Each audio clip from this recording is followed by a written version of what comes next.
dar início então com o capítulo 9. Bem-aventurados os que são dóceis e pacíficos. O item 3 que nos diz: ouvistes o que foi dito aos antigos: não matarás, e quem quer que mate merecerá ser condenado no tribunal. Eu, porém, vos digo: todo aquele que se encolerizar contra o seu irmão merecerá ser condenado no tribunal. Aquele que disser a seu irmão raca merecerá ser condenado pelo conselho, e aquele que lhe disser és louco merecerá ser condenado ao fogo do inferno. Está lá em Mateus 21 e 22. O fogo do inferno que a gente sabe que não existe, né? São as interpretações. Então, com esta alegria e sempre essa responsabilidade, a gente trouxe para compartilhar um capítulo do Ceifa de Luz, capítulo número 15, de Emmanuel, por Chico Xavier. Conquista a paixão. Exercita-te pessoalmente na piedade. Está lá em Paulo, em sua carta a Timóteo, capítulo 4, versículo 7. Conquista a paixão. Conquistar significa obter algo através da habilidade, sacrifício ou violência. Aqui as nossas escolhas para compaixão limitam-se à habilidade e sacrifício. A compaixão, o que significa compaixão? Compaixão é um sentimento piedoso de simpatia para com a tragédia pessoal de outrem, acompanhado do desejo de minorá-la, ou seja, a compaixão exige ação. A participação espiritual na infelicidade alheia que suscita um impulso altruísta de ternura para com o sofredor. A compaixão é diferente de sentir dó, pena, piedade. Ela envolve ação. A compaixão frequentemente combina-se a um desejo de aliviar ou de minorar a dor do nosso semelhante, bem como demonstrar especial gentileza para com aqueles que sofrem. Ela envolve, então, entrega, ação e, às vezes, sacrifício, entre outras virtudes. Como a doutrina ensina não fazer o mal não é o suficiente, é preciso fazer o bem, então é preciso que a gente aprenda a exercitar a compaixão. Paulo diz: exercita-te na piedade. Exercício lembra trabalho físico ou mental, sendo que Paulo fala de virtudes como a compaixão e a piedade. E saindo, Jesus viu uma grande multidão e, possuído de íntima compaixão para com elas, curou os enfermos. Está lá em Mateus 14, 14. Jesus é sempre ação. Ele envolveu-se em compaixão e curou aqueles que lhe vinham pedir a cura, o socorro. Ele é a própria compaixão. Foi por compaixão que Jesus veio até nós. Foi por compaixão que ele conviveu conosco aqui, enquanto esteve conosco com compaixão pela humanidade. No capítulo 25, o Evangelho segundo o Espiritismo, buscai e achareis. E no livro Luz Imperecível, a Haroldo e o Honório Onofre, ele nos chama a atenção para esse estudo do miudinho, como eles chamam, e ele me chamou a atenção nos verbos usados nas parábolas, nas falas de Jesus. E esse capítulo 25 é um tal lá: buscai e achareis, batei e abrir-se-vos-á, pedi e obtereis. Tudo exige ação. Batei, vai lá e bate. Procura. Pedi, ou seja, tem um movimento, tem ação. Buscai e achareis, batei e se abrirá, pedi e obtereis, e o amor aparecerá. Tem uma música muito linda da Célia Tomboli no YouTube com essa canção. E como pedimos a Deus importa, né? Aqueles que pedem as coisas materiais, muitas vezes, as necessitam. Os que pedem saúde, também a necessitam.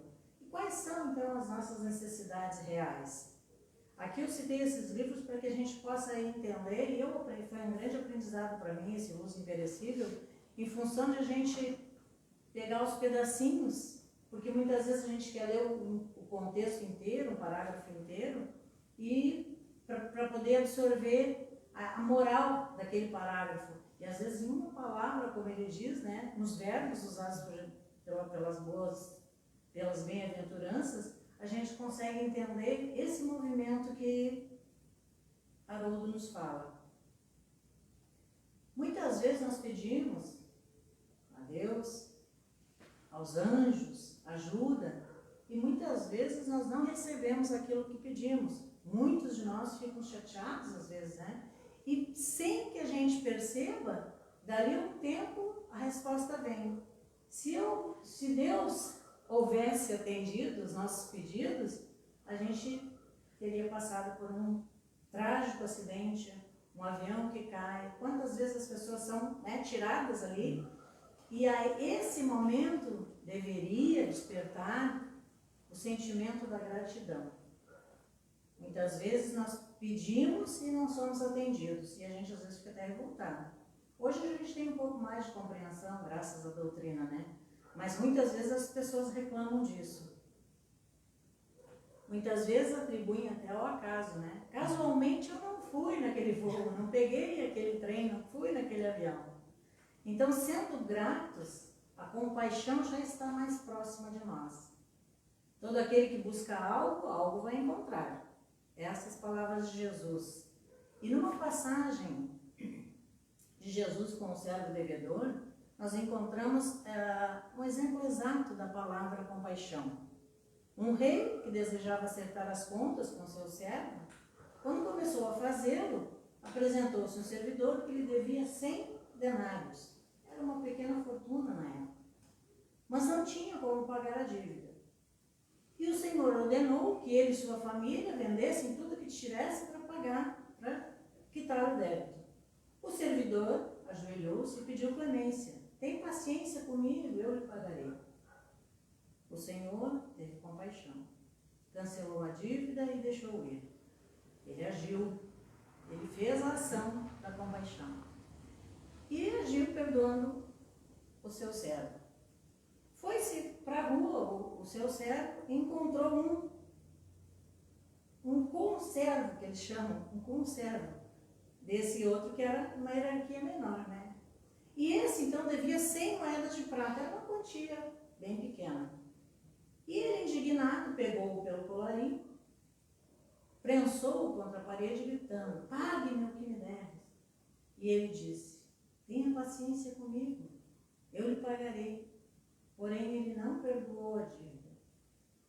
Aqui a história segue, mas o que importa para nós é esse momento. Ele foi perdoado e não teve o sentimento de gratidão pelo perdão da sua dívida. E nem despertou nele a compaixão pelo servo que devia a ele. E a história vai, né? O primeiro senhor mandou castigá-lo e tal. Mas essa questão da gratidão, que ele não apresentou. Não foi tocado pelo momento que ele foi perdoado da dívida. Ele não despertou esse sentimento da gratidão. E, consequentemente, não teve compaixão para o seu próximo. Lembrando também aqui a oração que Jesus nos deixou, o Pai Nosso. Perdoai as nossas dívidas, assim como nós perdoamos aqueles que nos têm, que são os nossos devedores. O exercício da compaixão, da empatia, do perdoar e de sermos perdoados. E segue: mas para a igualdade, nesse tempo presente, a vossa abundância supra a falta dos outros.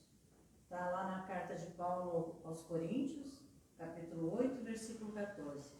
Aqui nessa carta, Paulo nos incita, né, nos convida a termos compaixão, porque se nós temos alguma coisa a mais, mesmo que às vezes não tenhamos, né, deveríamos repartir o mínimo, esse seria o ensinamento maior, mas Paulo fala da nossa abundância, ou seja, aquilo que está sobrando na nossa mesa está faltando na mesa de alguém. Então é preciso que movimentemos esse sentimento da compaixão para fazer, para enxergar o outro na sua necessidade.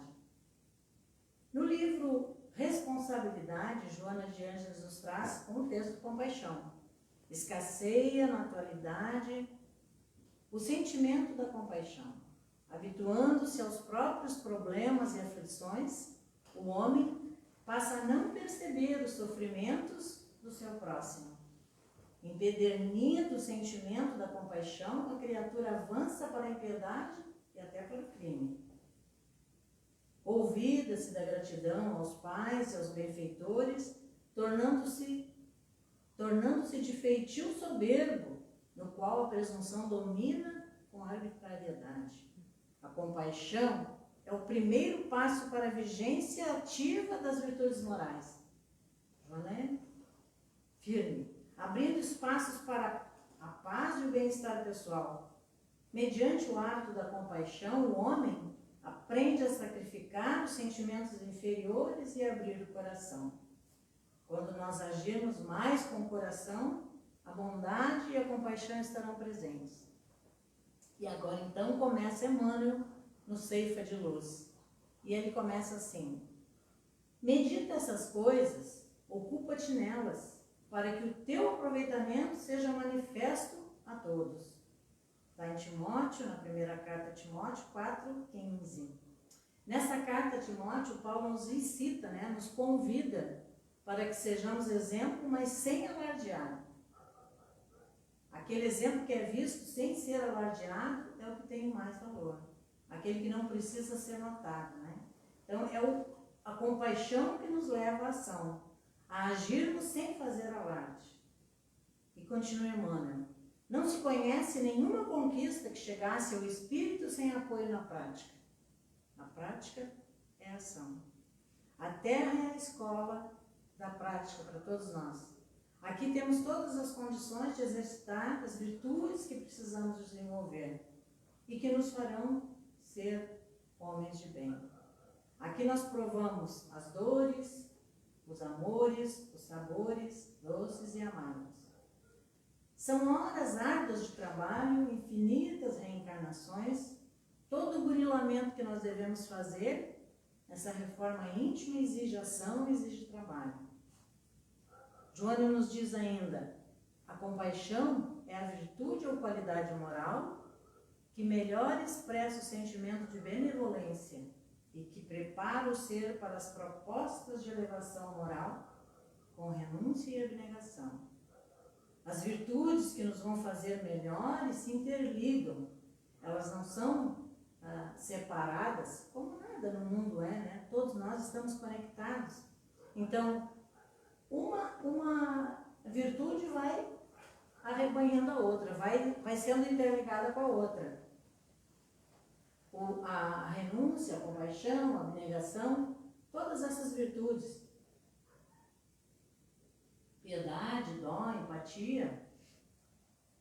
Segue Emmanuel: os grandes homens e mulheres da história nos mostram que para chegarmos a seres humanos melhores, muitas lutas, renúncias, abnegação foram transpostas, foram superadas. Nós falávamos a semana passada no Evangelho no Lar sobre Maria de Madalena, a Maria de Magdala. E nós sempre temos como exemplo dessa grande mudança que ela fez.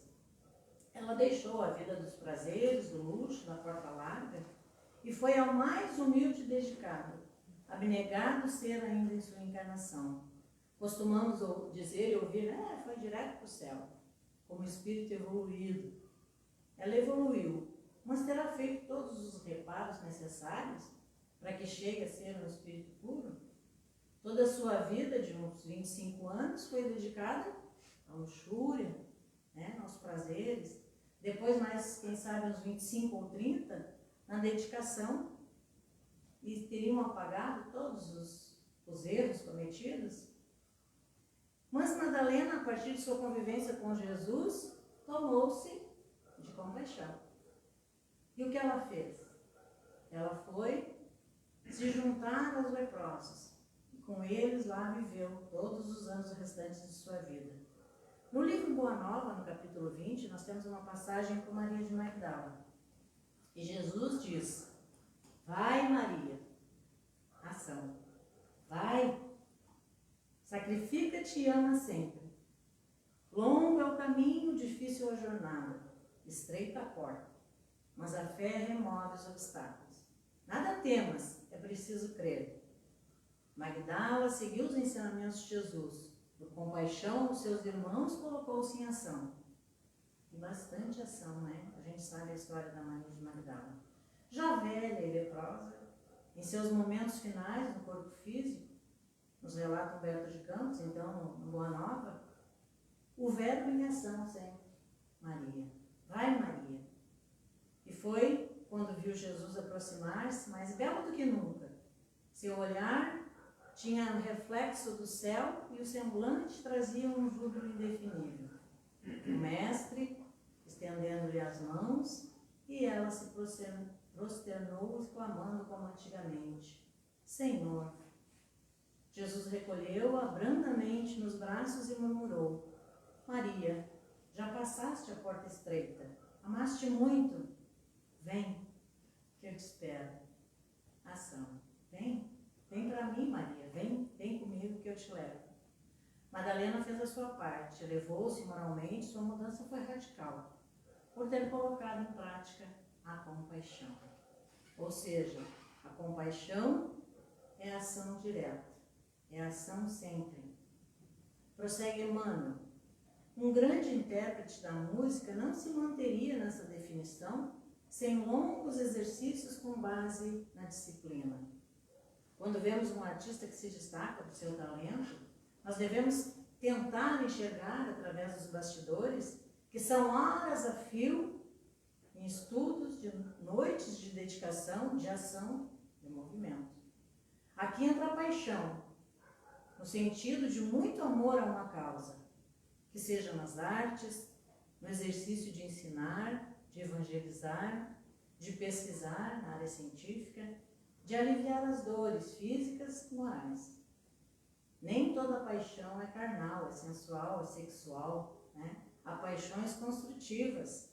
As grandes causas são movidas por essa paixão por uma causa. Seguindo com Emmanuel, um campeão nas lides esportivas não consegue destacar simplesmente sonhando com vitórias. Manda ele ficar lá, ver se ele consegue correr 100 metros rasos, ou nadar um bocado mais, né? São horas e horas. Isso é movido por uma vontade muito grande, uma paixão por aquilo que está fazendo. A lei do trabalho atua em todas as horas de nossa vida. Aquele que estaciona perde a recompensa de algo que poderia ter feito. Emmanuel diz, nos dons espirituais, os princípios que nos regem as aquisições são os mesmos. Nós sabemos, né, aprendizes da doutrina espírita que somos, que é preciso ação.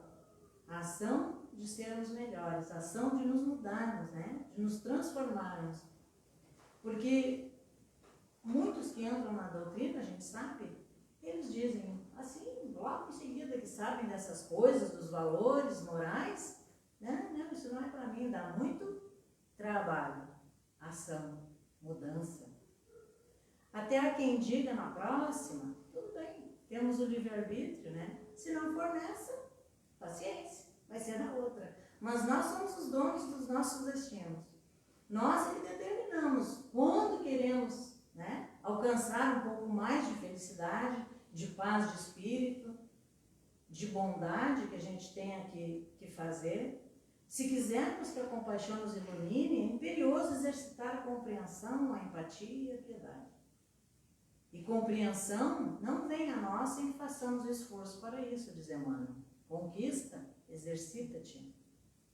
Há muitos que ainda estão na fase do piedoso, mas ainda não colocam em ação.